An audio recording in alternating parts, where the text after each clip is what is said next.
Dyan may jumper yung ano, subukan mo siya pag shotgun. Mayroon tayong ginagawa dito ang divan. Ilang inches to pre, divan? 40? Oo.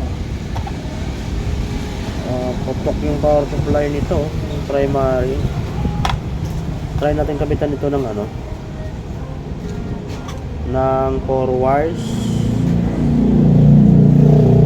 Kung po pwede, baka kaya na yung matatang backlight dito. Try muna natin. Ang gagawin ko dito, ginawa ko na ito gagawin ko na lang auto para hindi na siya i-adjust tong ano. Wala na ito, bypass ko na tong pinaka ano, error amp yan, yung feedback. Ito na ginawa ko dyan, pinalipat ko na siya. Ito ang urig kasi yan dito. Ayan yung dalawa, yung dilaw na yan, tsaka yung blue dyan nagagaling siya Gawin natin tong ano, auto na. Dito na tayo mag-tap Hinat ko na yung ano dyan Hinat ko na yung supply niyan dito. Ay, yung ano yan, yung connection nitong dalawa nito.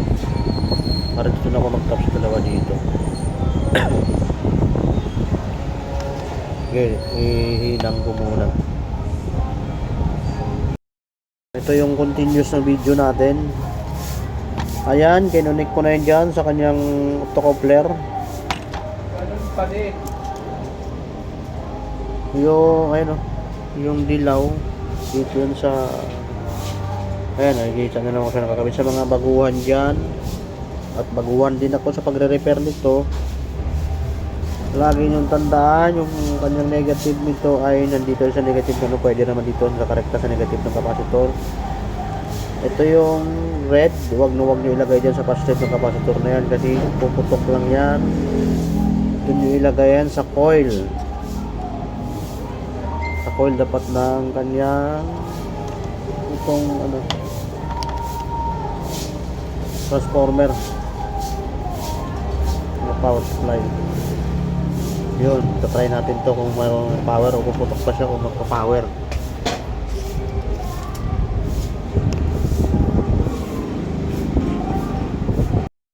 News po sa repair natin ngayon na ano, 4 wires, power supply. Ayun, may 12 volts na siya. Tapos may standby na 12 volts. Ayun, may 12 volts na. Try natin on. Try mo ngayon kung mag-on siya, baka mag-protect.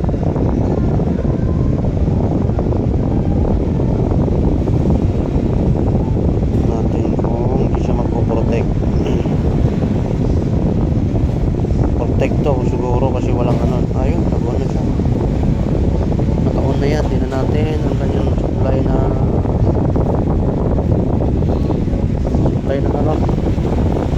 12 volts papuntang panel. Kung magkaroon to, ibig sabihin walang protect. Wala, 4 volts lang dapat, hindi 12 volts dapat. 4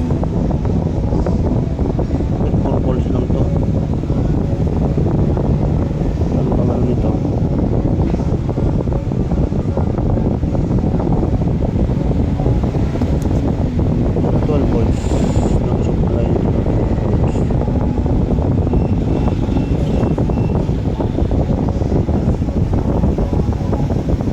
Kailangan ko ng backlight kasi hindi siya nag-on.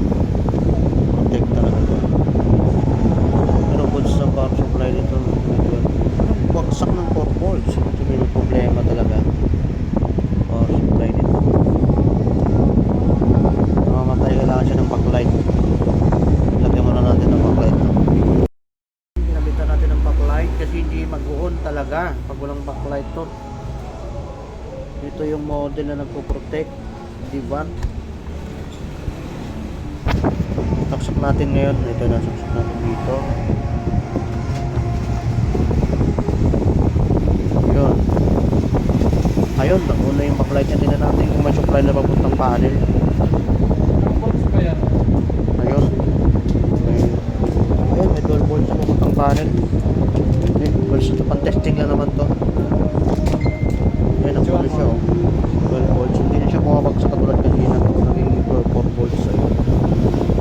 nyo siya kung magkano na yung board. Convert ng 4 wires. May 12 volts na, kompleto na. Gumagana na. Ito ay testing.